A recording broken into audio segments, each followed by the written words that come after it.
Hello, welcome to Data Cynics. Today I'm going to show you how you can convert a CSV file downloaded into a MacBook to an Excel worksheet. So if you are new to Excel or if you are new to MacBook or both, you might be wondering how you can convert a file that you downloaded as a CSV file to your MacBook. So this is the file that I downloaded few seconds ago. um, so on the top of the screen you see the menu of the file that you have selected. So this is for this file. So when you go to file menu, you will see export to Excel.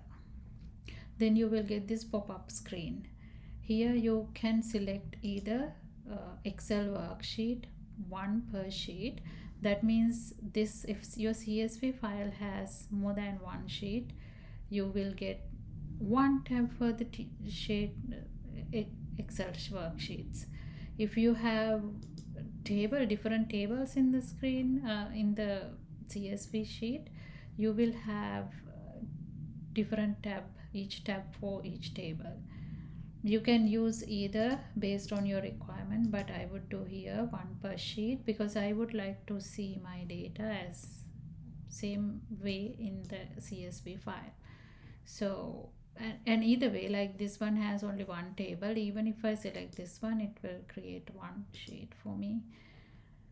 So once you select your selection, here you can say next, and then it's asking you to give the location where you want to save. I want to save it in my folder, and I'm going to name it employee data.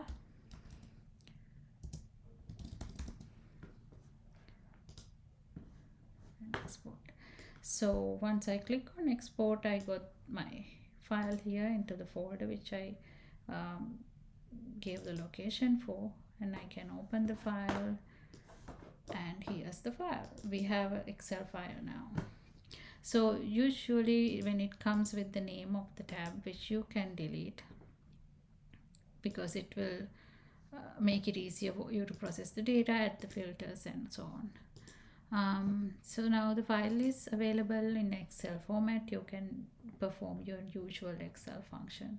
So if you like this video, please subscribe to my videos so that you will get future updates on different tips and tricks on analytics tools. Thank you for watching. Bye for now.